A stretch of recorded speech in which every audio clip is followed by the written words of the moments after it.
All right, let's continue on with chapter 17.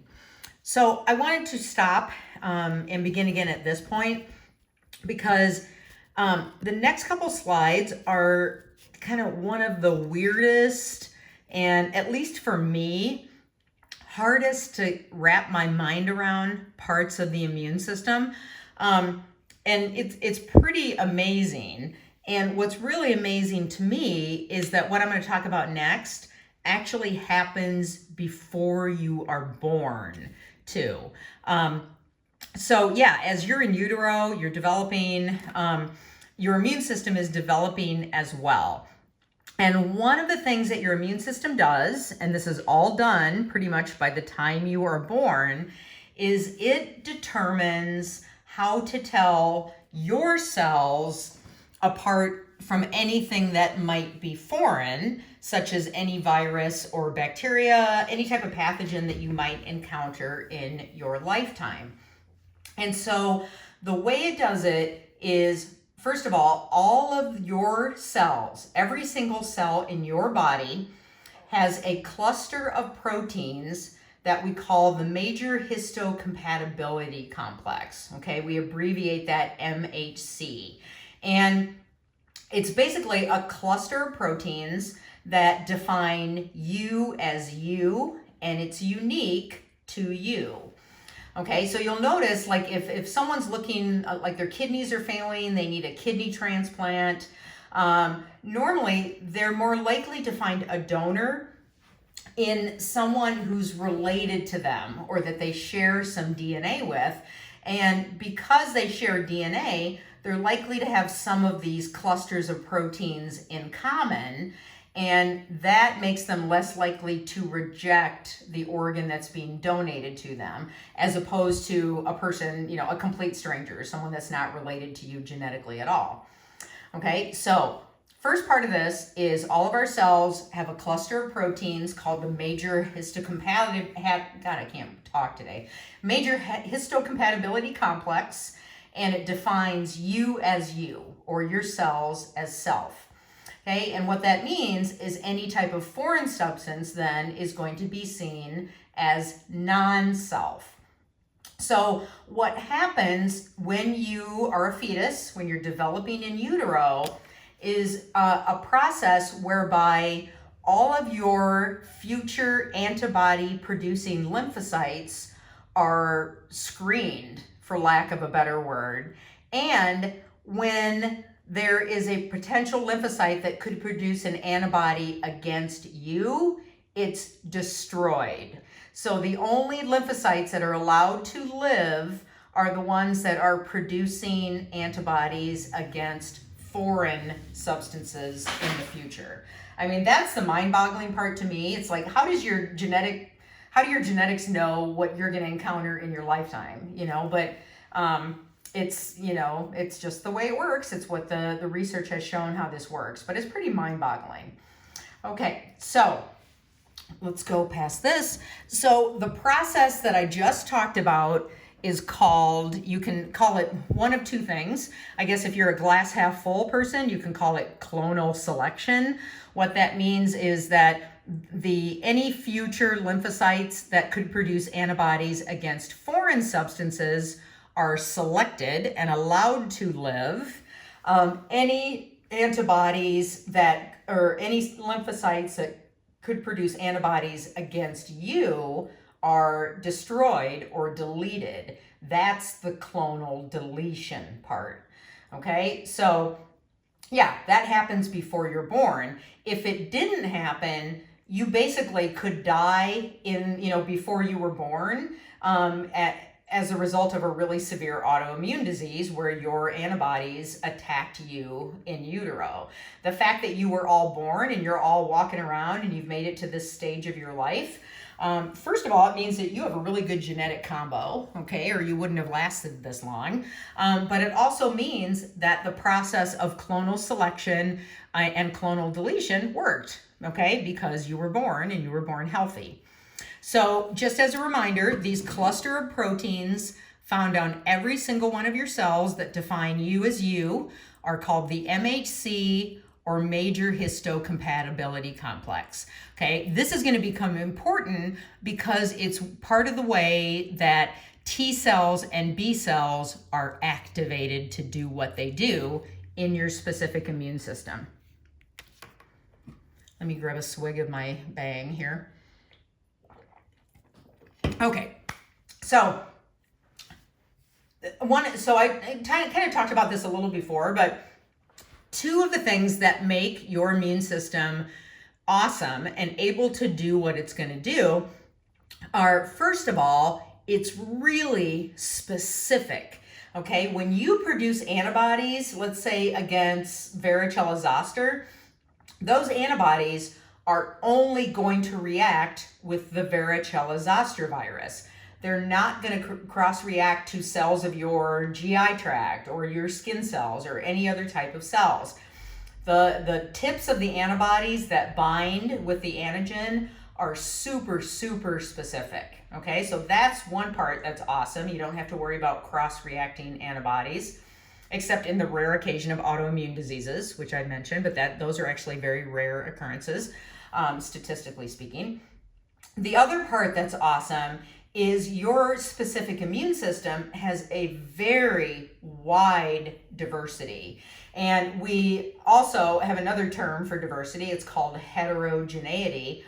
And what that means is, you have basically millions of different types of antibodies that can be made against any pathogens that you could encounter in your lifetime. So if you can remember back to the slide where I showed you, antibodies that were sticking to a bacterial cell. So remember, you can have different epitopes or antigenic determinants on the flagella, and then you can have different ones on the cell wall, and you could have maybe 100 different ones on, just the cell wall of one organism. So it ends up with tons of different antibodies being able to attack one pathogen, and they're going to do it very specifically. Okay, so those are two parts of your specific immune system that are awesome. The third aspect that's absolutely awesome, and thank God it happens, is also that your specific immune system has memory. Okay, it remembers antigens that it has encountered before. Okay, and we have a special name that refers to this memory response, and of course, it's a tongue twister, but it's referred to as the anamnestic response. Okay, so what that means is that your immune system, and specifically in antibody production, it's going to react much, much faster the second time you see that antigen, and the third time, and the fourth time, and the fifth time. Okay, so we can also call it the secondary response, but realize you could also call it the tertiary response and the quaternary, for third, fourth, fifth, however many times you see that particular antigen. So what this means is that your immune system can recognize antigens that it has seen previously, and because of that, it's going to respond much more quickly. Okay, so the first time you encounter an antigen, whether it's you get sick from it or you get a vaccine, it takes a while for your immune system to kick in and actually start producing antibodies. But the good news is the next time you see that antigen, it's going to be way, way, way faster. Okay, so let me give you an example. God, I'm sorry, I just got super thirsty for all of a sudden. Growing up in the 1970s, so we did not have a vaccine against varicella zoster, which caused chickenpox. And so every little kid got chickenpox, but it wasn't a scary, potentially fatal disease, so no mom ever freaked out about it. So I got chickenpox when I was about 10, and I have never had it again. But I can absolutely guarantee you, I have come in contact with that virus multiple times, because not only then did I have friends that had it after me who I was in contact with growing up, but I've also had friends who had babies who then had chickenpox and I was around them. So I had it the one time, and then every time I've encountered it again, my immune system kicks into gear so fast that I don't even know I've been exposed to it. Okay, that's the beauty of the memory response or the anamnestic response. It is so much faster. And think about it, if we didn't have that memory component of your specific immune system, I don't know if humans would live very long, because we basically would keep getting the same illnesses over and over and over, and every time you would have to go through the original response. There would be no such thing as vaccination, because it wouldn't help you, okay, because it wouldn't produce long-lasting immunity. So thank God our immune system has that memory response, and the technical term for it is anamnestic.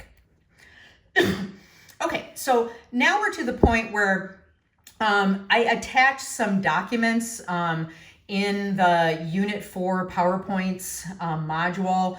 These are some flow charts that refer to the different types of immunity. So there's one in there for humoral immunity. There's one for cell-mediated immunity. It might be a good idea to pull those up on your computer and look at them, or maybe print them off and follow along as I'm going through this material. Because I'm going to talk about the different, what happens during the different responses. And it's a lot of cells dividing into different things. And so, you kind of treat it like a flow chart. So anyway, those documents may be helpful to you. Just want to add that.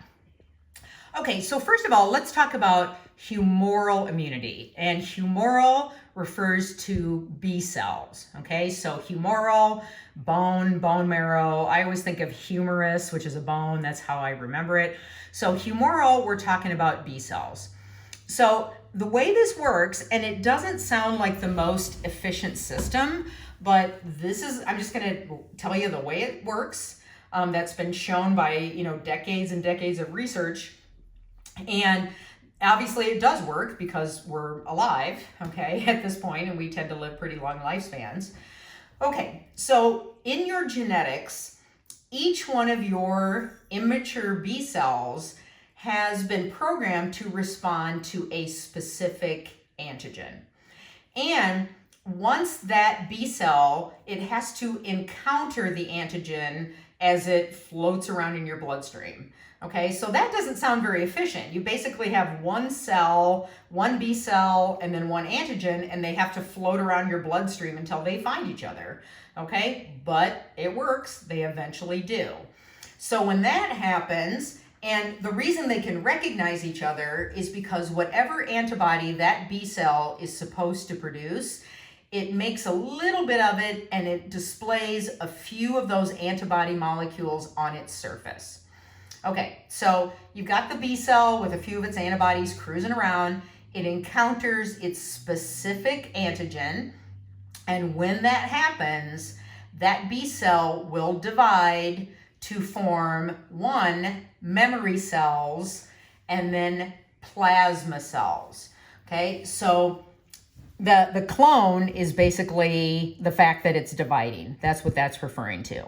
Okay, the plasma cells are the ones that are going to produce antibody in the first time you encounter that antigen. But remember, they're not going to do so until they are told to do so by a specific type of T cell called a helper T cell.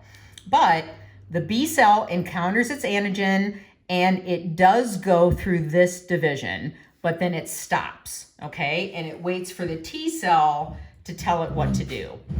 Now, when you first encounter an antigen and you're gonna produce, antibodies, and it's not gonna happen instantaneously. It's gonna take up to 10 days to several weeks for that to happen. But the first time you meet the antigen, it's the plasma cells that are gonna produce that first wave of antibody. The memory cells are going to be the cells that are going to circulate in your body, theoretically for decades, and be able to kick out a massive responsive antibody to that same antigen every subsequent time you encounter that antigen. Okay, so this is part of the first response. This is the second, third, fourth, fifth response. But this won't happen. It's not going to secrete antibody until it's told to do so by a particular type of T cell. Okay, so now this is a perfect time for me to get into antibodies. So antibodies, I always describe them as looking like molecular lobsters. Okay, they're Y-shaped, kind of like a lobster is, and the place that they become very specific is at the very tips of the lobster claws. Okay, that's called a variable region, and that is going to be hyper-specific to whatever it's reacting to, whether it's varicella zoster virus, a certain type of bacteria, a certain toxin. Except for that variable region, the structure of pretty much every other antibody is exactly the same, okay? We refer to those as the constant region. So it's really at the tip of the short arms of the Y, that's where it's variable. Okay, so there are two main antibody types that I want you to be familiar with. The first one is the typical Y-shaped antibody, and this is called IgG, okay? The IG stands for immunoglobulin, so it's immunoglobulin G, okay? And once again, all of this is basically constant, and then where it's very specific to the antigen is at the very tips of the Y's part of the molecule. The other type of antibody that I want you to be familiar with is called IgM. And IgM is basically 5 IgGs hooked together by a protein that we call a J chain. So that's what's located in the middle of here. So obviously, IgMs are gigantic compared to IgGs. Oops, where am I? Okay, so IgGs are able to bind two different parts of the antigen. Now, this could be two sites on the same antigen, or it could be a site on two different antigens of the same type. So, for example, this could be on a cell wall protein on one bacteria. This could be on another bacteria. And so antibodies are really good at clumping things together, or what we call agglutination. Okay, and anytime there's agglutination, once again, that is a signal to your macrophages and neutrophils that, hey, you guys, this is not a good thing. You need to eat this and get it out of our system. Okay, so IgGs can bind to two different things.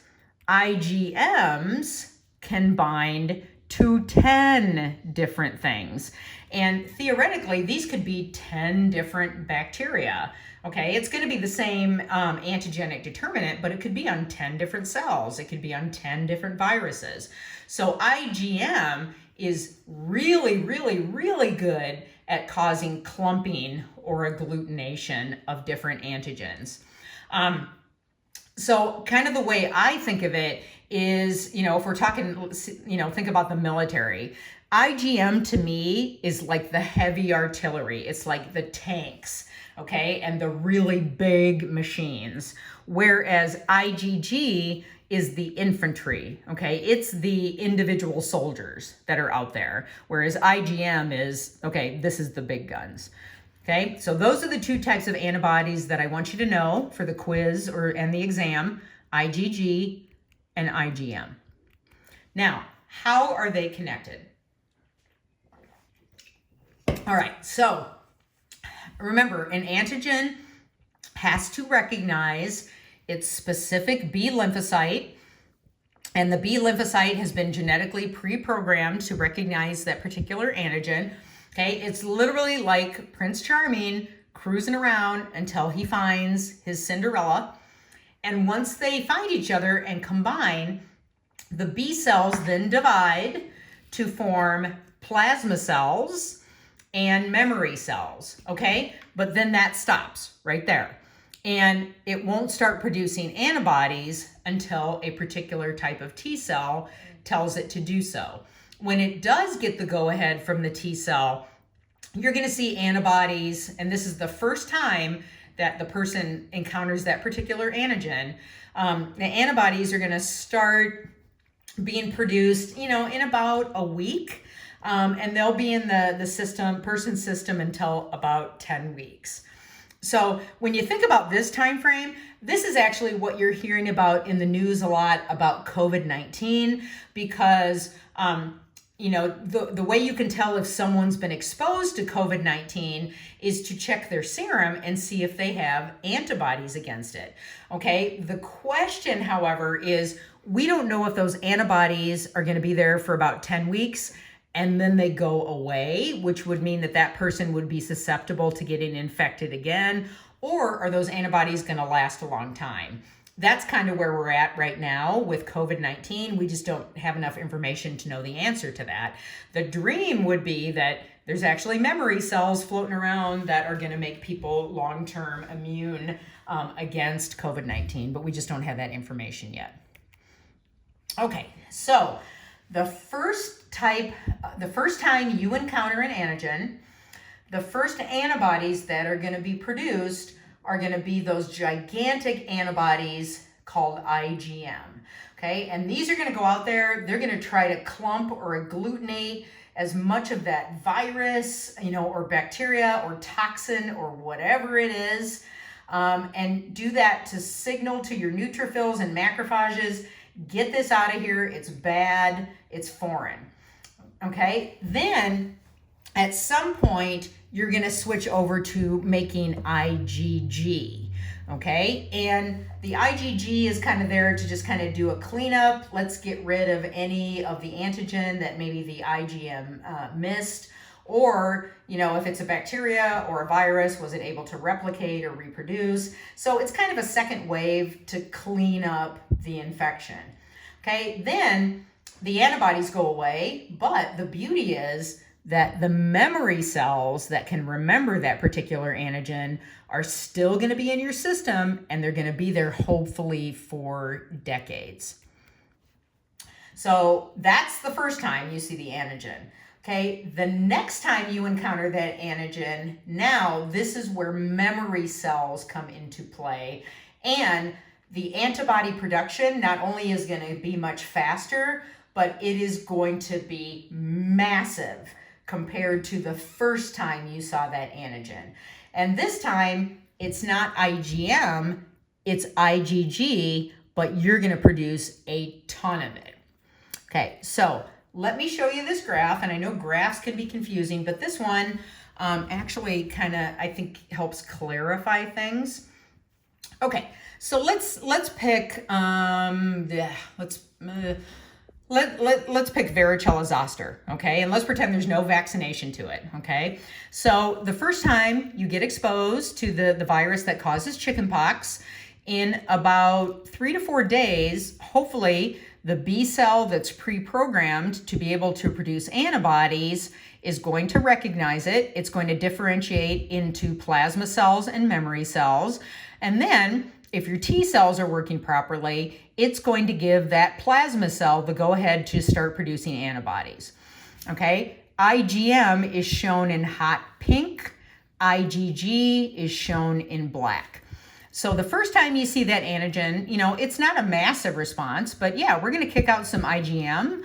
They're going to get out there, they're going to try to clean up all of that virus, get it out of your system, and then it's going to go down. And then you're going to have a second wave of IgG that come in there to kind of back clean up, get rid of whatever is left over, okay? And, if you were vaccinated, hopefully you didn't show any symptoms. If you weren't vaccinated, then you got the chickenpox during this, okay? But here is the beauty of your immune system. So now, let's say you're exposed to varicella zoster again. Now look what happens. Boom. You produce this massive wave of IgG, and you do it much, much faster. And the goal is to just overwhelm that virus so it gets sucked out of your system. It doesn't even get to the point where it can actually invade your cells because the response is so fast and so massive. You're also going to produce some IgM, but when you see an antigen for a second, third, fourth time, it's primarily going to be this massive response of IgG. And that is going to continue to happen, hopefully, during your lifetime to give you lifelong immunity. Okay, so this is the first time. This is the anamnestic or memory response. Okay, I'm going to stop there because I'm at 25 minutes and I know that's a lot of material to kind of soak in. So I'll come back. We'll do one more video. We'll wrap up chapter 17 and then you'll be done with the semester. But I just want to get this uploading. Okay, so basically what we covered was humoral immunity and B cells.